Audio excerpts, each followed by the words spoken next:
AGT News chaîne bi leen di jox xibaar yi wér te wóor abonné leen ngir dara bañ leen a raw. AGT News. dalee nag jàmm ci chaîne bi ngeen taamul seen bopp muy AGT News Ousmane Sonko tey mën nañ ko méngale ak phénix si wàllum politique boo xam ne dafa fenk donte na sax bés bu yàlla sàkk ñu tegal ko ay galgal ci langu politique gi fii ci réewum Sénégal bu fekkee ne am na kenn koo xam ne fës na ba yegg ci lool mooy Ousmane Sonko donte na sax bés bu yàlla sàkk ñu jël wax ju ñaaw gàll ko ci ndoddam Ousmane Sonko mooy njiital Pastef ba woon daanaka tey yaakaar la jur ci askanu Sénégal waaye itam détermination ci langu politique gi fan yu mujj yile yàq nañu ko lu mel ni xeme li ko dalee coowal Tullow Oil jaarale ko nag ci ay koppax yoo xam ne da koo jot mu tukkee fële ca Qatar lépp luñ ci jublu du lenn lu may yàq deram ba ci ku ndar kàmm waaye nag Sénégalais yi tey nañu gën a dogu nekk ci ginnaaw seen kilifa googee di Ousmane Sonko. politiciens yi nga xam ne yàgg nañu ci langue politique gi xam nañu xel ne jamonoy campagne électorale lu ni mel dinañ ko gis fii ci réewum Sénégal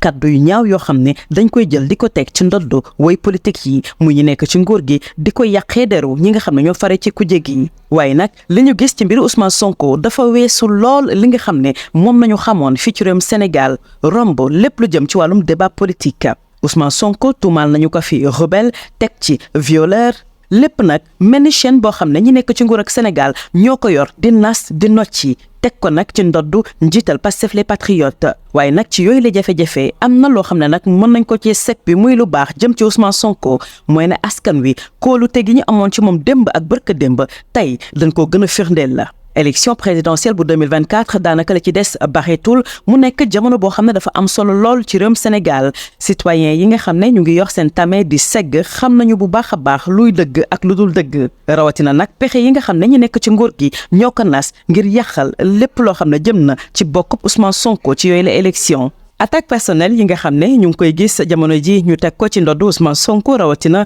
yàqub deram dafay tax rek xel yi tey ci wàllum état de démocratie fii ci réewum Sénégal yàq der ak siwal xibaar yoo xam ne dara wéeru ci daanaka tey dafa mel ni mooy ngànnaayu ñu nekk ci nguur ak Sénégal ngir faagaagal kujje politique gi tontu gi nga xam ne dinañ ko am ci laaj boobee dafay rek leeral yoon wi nga xam ne dafa jëm ci élection présidentielle bu 2024 mu jëm ci wàllu intégrité processus démocratique bu Sénégal. fi mu nekk nii langue politique gi jax na lool teewul Ousmane Sonko mel ni phénix di fësal résilience ci sénégalais yi rawatina xupp yi nga xam ne moom la ñuy jël di ko gàll ci ndoddam atum 2024 Sénégal dinañu taxaw doon benn say ñu am yaakaar ni dëgg gi dina fenk ci kaw kàccek sos yi nga xam ne moom nañu bëgg tabaxee réewum Sénégal. AGT News. Merci pour la confiance renouvelée à votre chaîne préférée AGT News.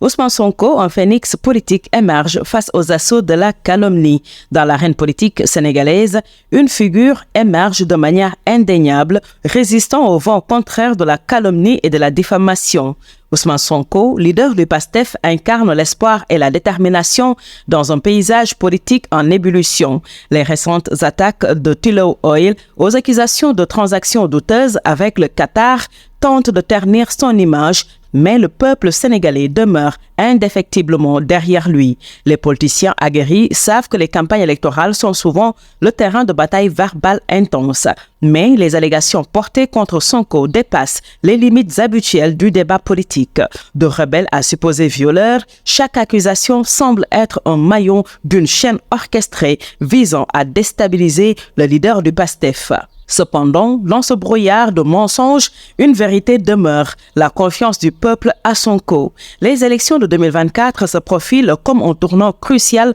pour le Sénégal. Les citoyens sont appelés à être des spectateurs avertis, capables de discerner entre la diffamation orchestrée et la véritable vision politique. Les machinations politiques ne doivent pas éclipser les enjeux réels qui détermineront l'avenir du pays. Le président Ousmane Sonko incarne une alternative aux pratiques politiques conventionnelles. Le soutien massif dont il bénéficie indique un rejet palpable du statu quo et une aspiration au changement. Les Sénégalais, loin d'être dupes, semblent reconnaître le besoin d'une nouvelle ère politique. Les attaques personnelles et les tentatives de salir la réputation de Sonko soulèvent des questions cruciales sur l'état de la démocratie au Sénégal. Est-ce que la calomnie et la désinformation sont devenues les armes de prédilection pour contrer des opposants politiques? La réponse à ces questions déterminera non seulement l'issue des élections de 2024, mais aussi l'intégrité du processus démocratique sénégalais.